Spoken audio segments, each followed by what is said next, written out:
Hi, everybody. Welcome back to Living To Do's review of Married at First Sight, Season 13, Episode 5, The Keys to My Heart. Play on words there. The keys meaning the Florida Keys.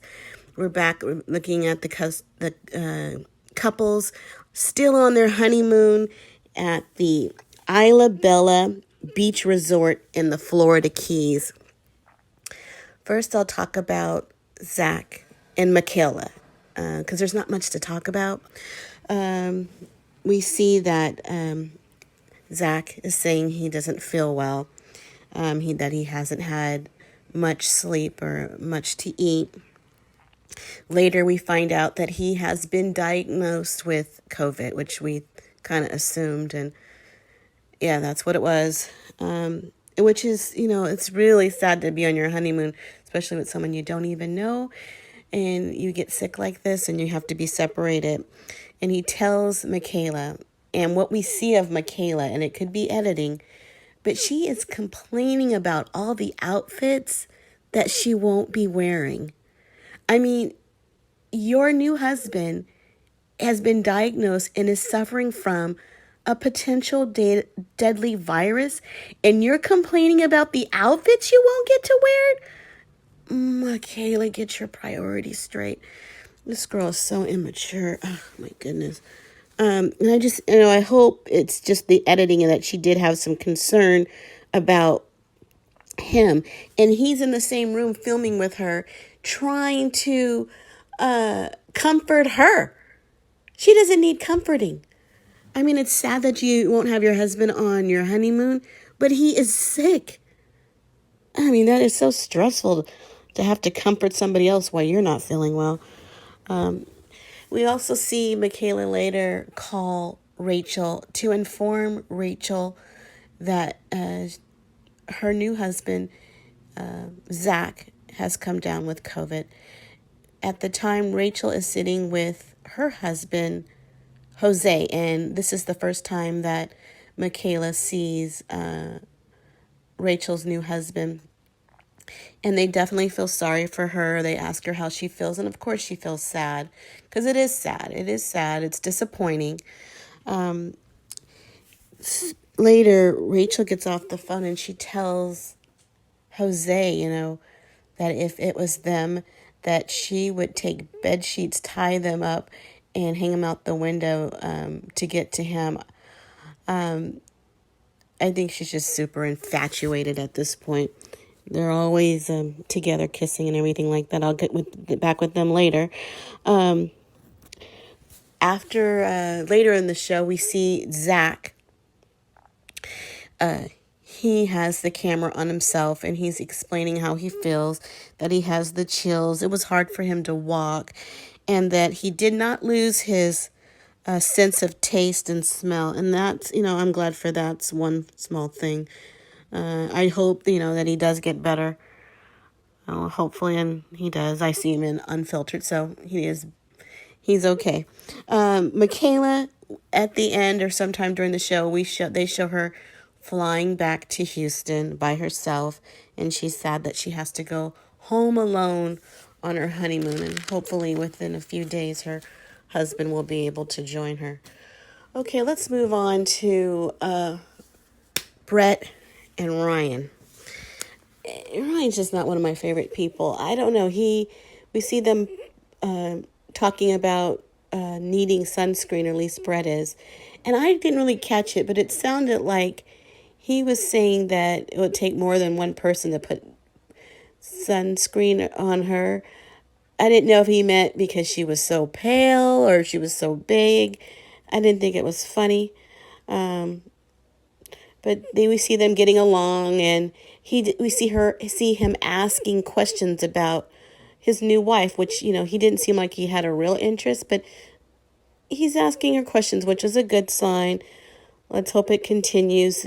Later, we see they go and have a couples massage, and that's, I guess you would do that with your husband, but they're so new to one another.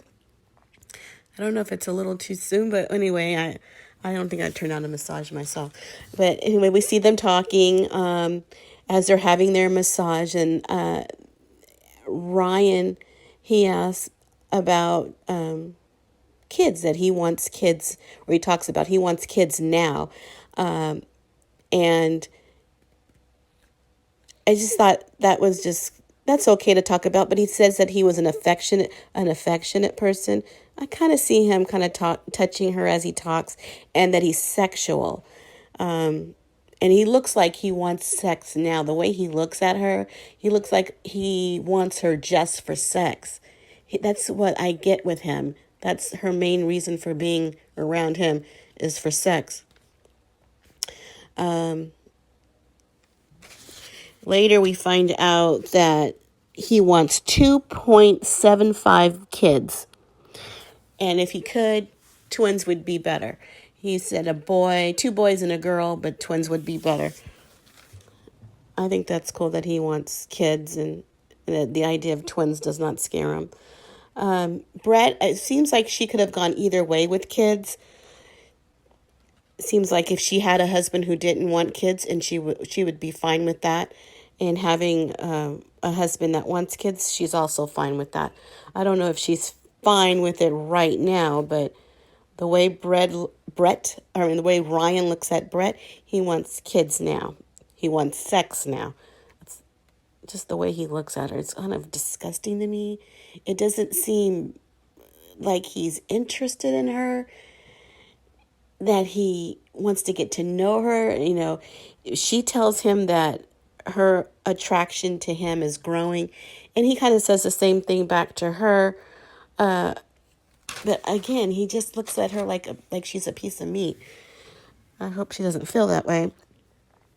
At one point in the episode, they get on hammocks, and they're in their dress clothes because they had a nice dinner earlier, and they get on the hammock, and she's in a dress, and they both have drinks, and they stumbled into the hammock a little bit.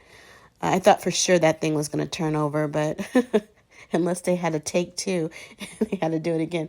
But they got on there successfully. There wasn't really much to talk about. They seemed to get along for the most part, but no excitement at all. Hopefully they'll bring a little bit of drama, or a little bit of more conversation. We know he's interested in kids, more things like that, maybe money, or where they're going to live, like the other couples. They can talk about something like that.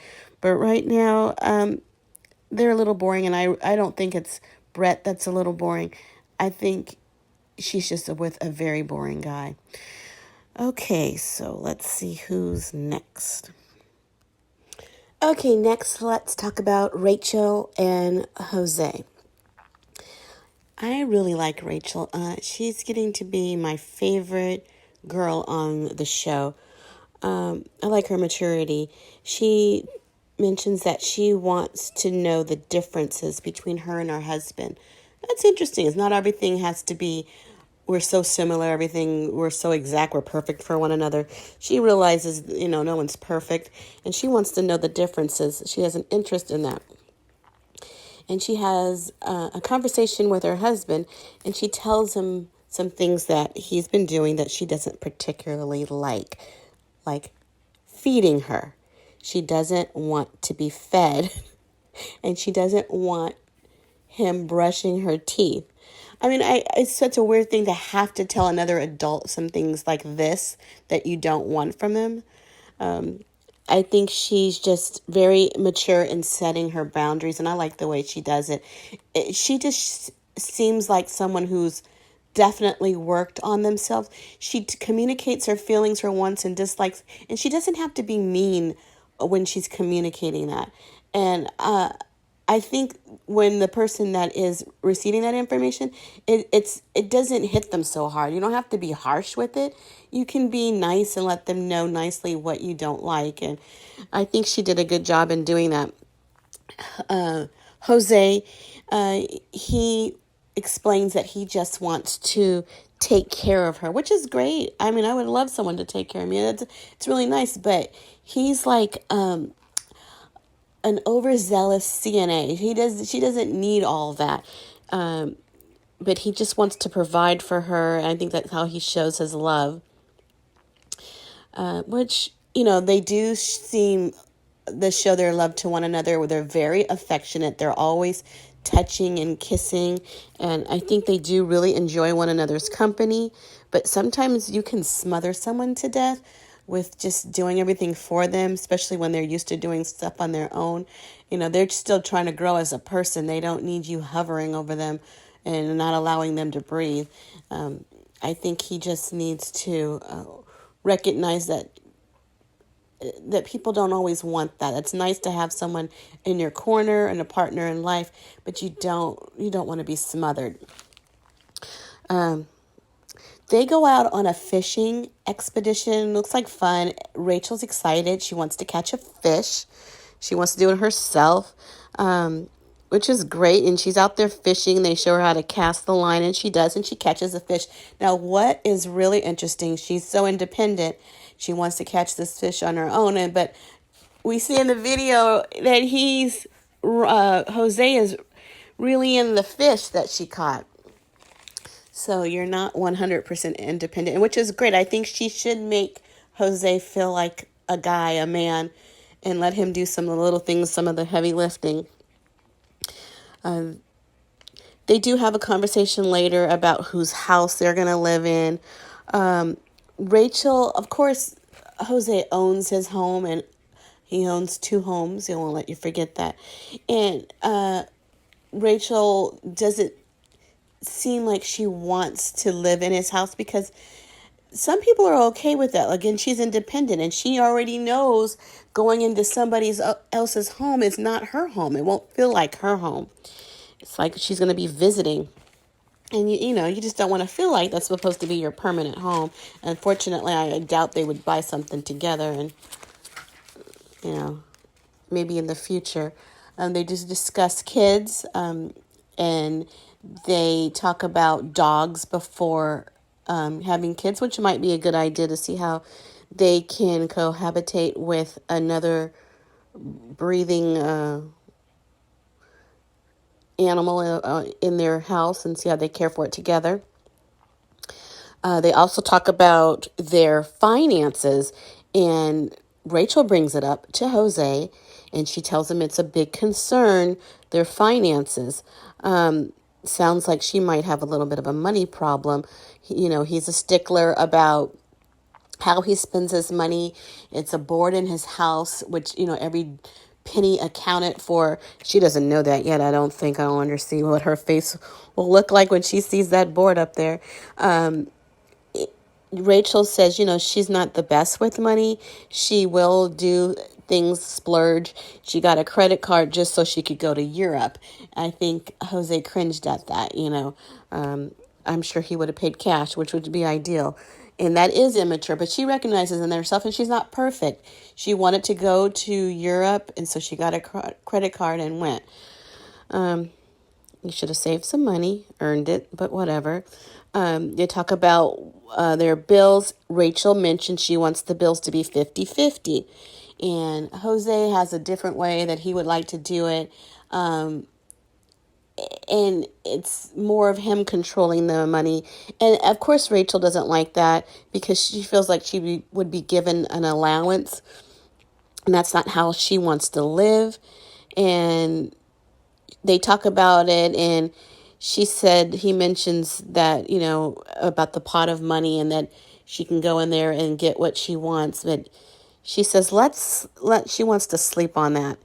And that's just a nice way of saying, that means no bueno.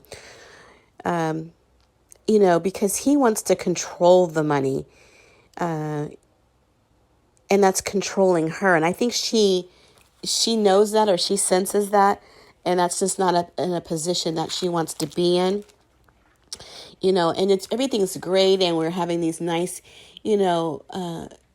nice conversations, lighthearted, and you're getting to know somebody. So they're really sending their representative, and you're talking about something really serious. I think things would be a lot more confined with the money, constricting her from the money, and just, with his hard-nosed budget, once they get home and they're living under his roof, that might cause a problem. She's she's in her 30s now. She's lived on her own. She's not going to want that much constraint on her life and on her money. So we'll have to see. When things get real, they might get a little too real, and she just might not want to put up with that. Okay, next let's talk about Johnny and Bao. I really like Johnny. Johnny is the sweetest thing. They wake up in the morning and they have a little sweet conversation.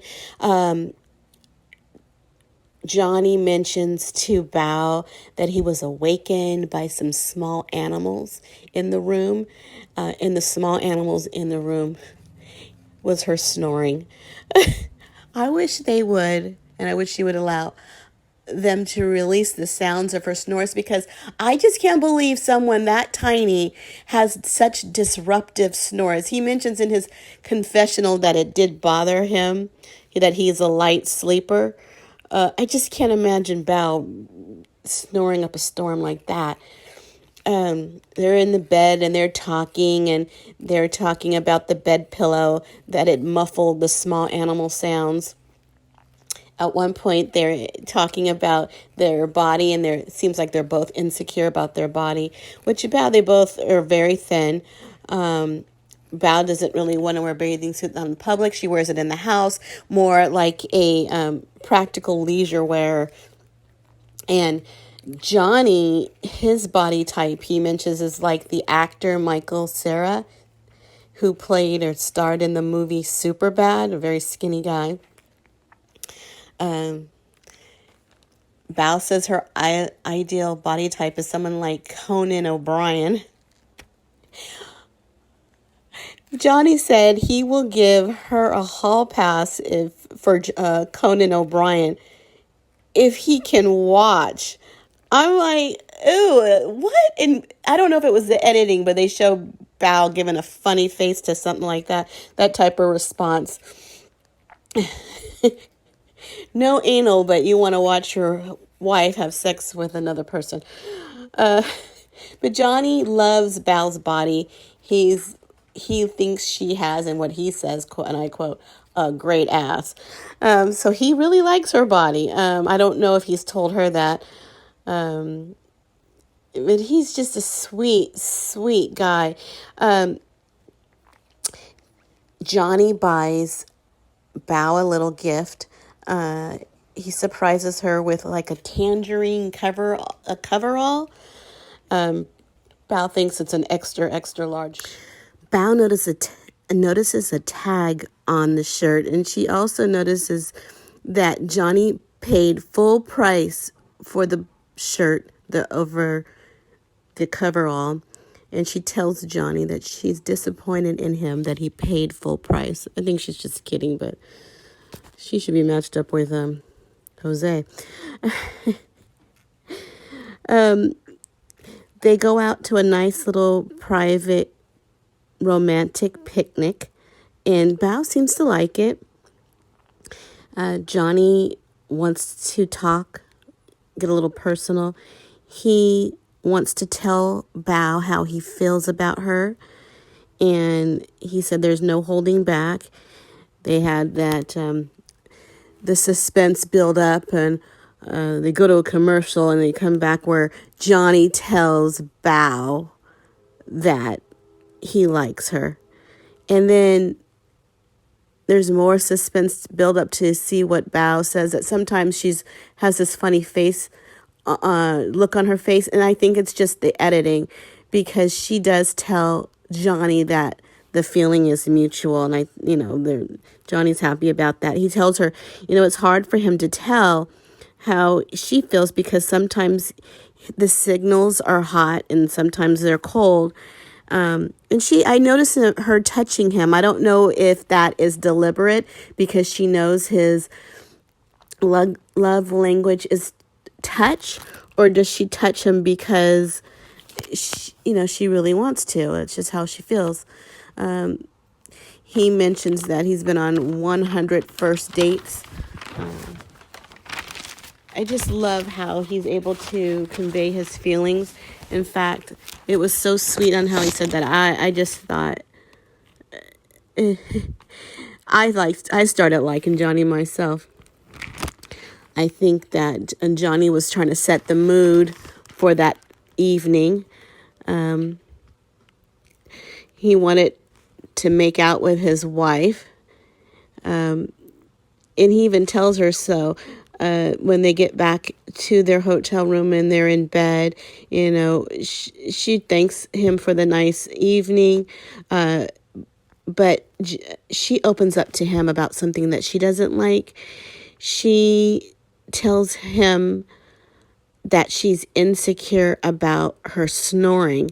She tells him that she went to camp as a volunteer and she wouldn't sleep because they were making fun of her snoring, and she had hurt feelings over that, which I think that just threw a curveball in what he expected in his evening. Because he was making fun of her and that hurt her feelings. He tried to explain that he was poking fun at her. It was just, he was just being endearing. Of course, he didn't mean anything mean by that. I guess he'll stop talking about it. But I didn't think it.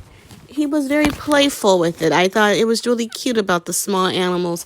He wasn't really trying to hurt her feelings, but some people are very sensitive about snoring. It was really interesting in this episode that the couples finally meet up with each other. We're in episode 5, and this is the first time they meet at the pool. Everybody except Zach and Michaela, they don't know. The couples don't know where those two are. Gil comes down and meets with the other 3 couples without Mirla because she has to do some work, and he explains his experience with Marla. He mentions there's no kissing. There hadn't been any kissing. And the girls knew that because she had mentioned prior to the wedding that she wasn't going to kiss anybody because they were strangers. But Gil seems to have a good time. He talks with everybody, very engaging. Everybody seems to really like him. At one point, Brett mentioned to Ryan that she really liked Gil.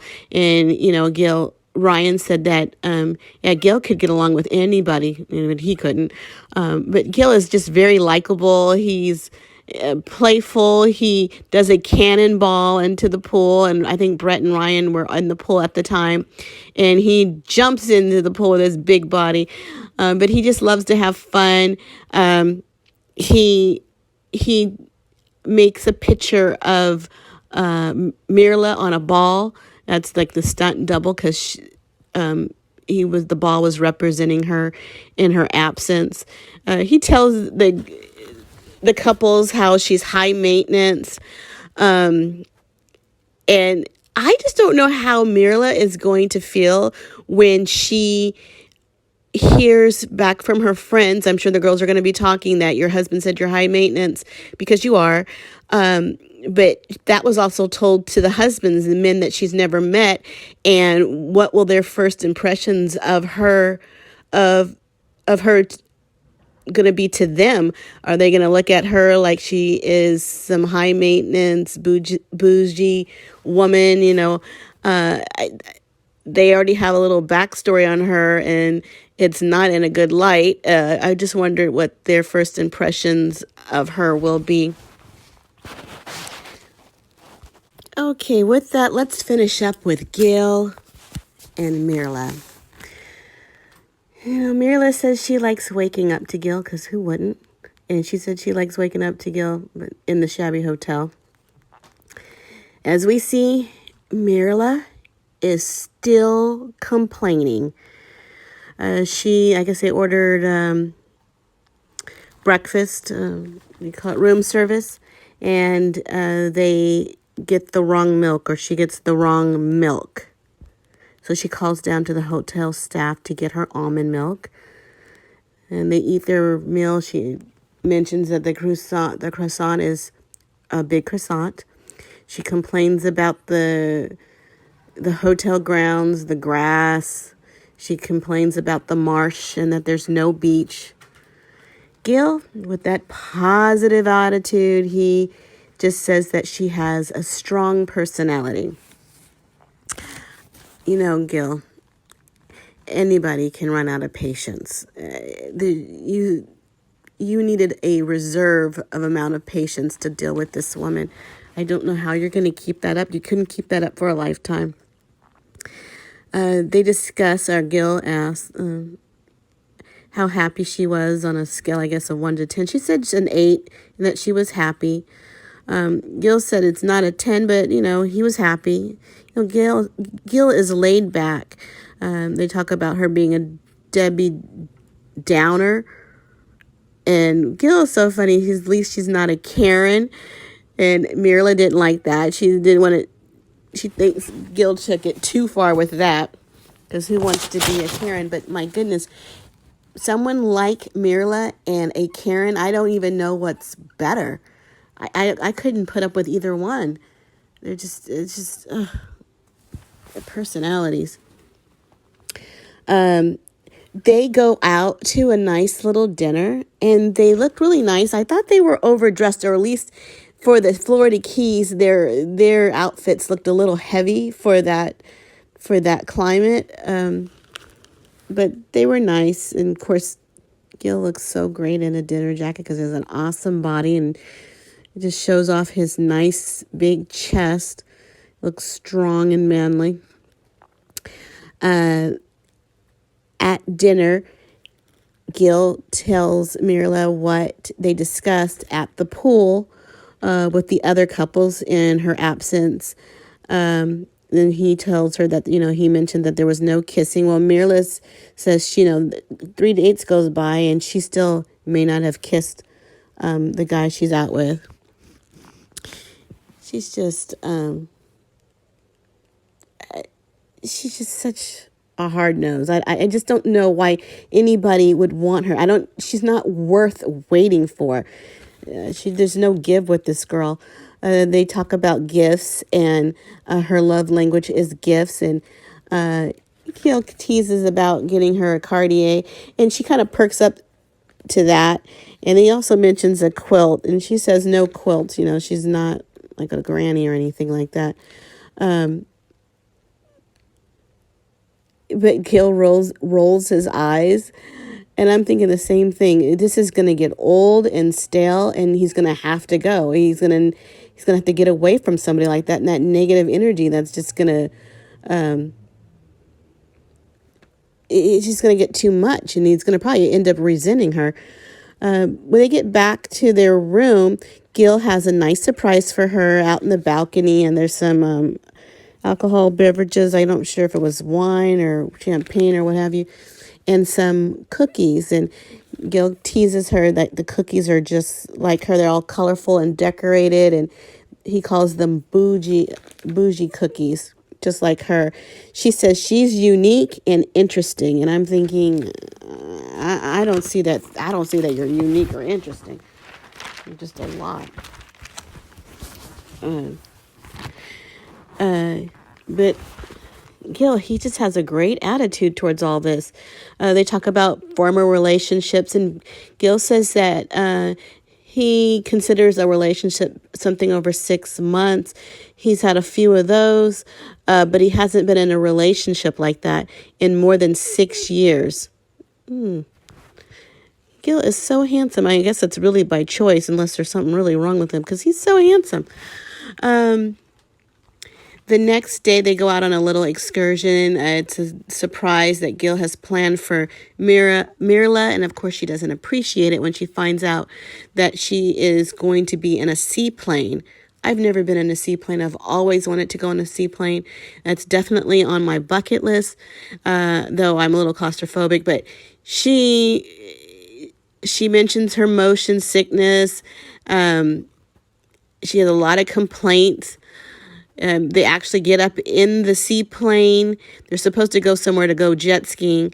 And she's talking to the pilot and talking about how she doesn't feel well. It's a bumpy ride. She feels like she's going to throw up.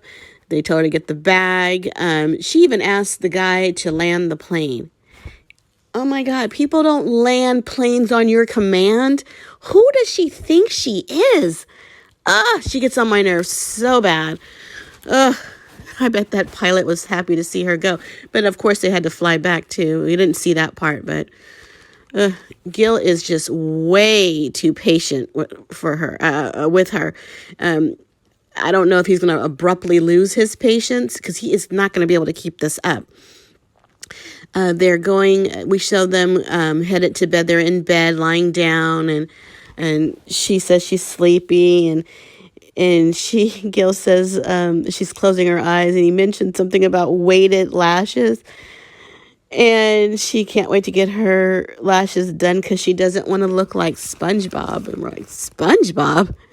Yeah, SpongeBob, she says, only has 3 lashes.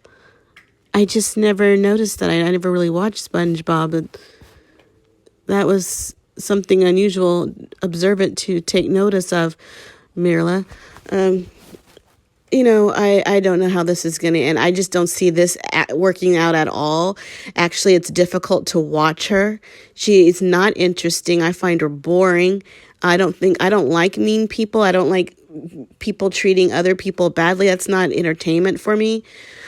She needs to work on herself. She's not the only one in this world or in that relationship.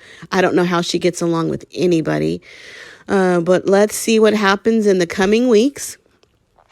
So next week I'll be back for another episode to review, episode 6. So if you guys would please subscribe to Living to Do and like, share, and turn on your bell notifications so you'll know when we drop another video. I got to get going because I got living to do. I'll talk to you next week. Goodbye.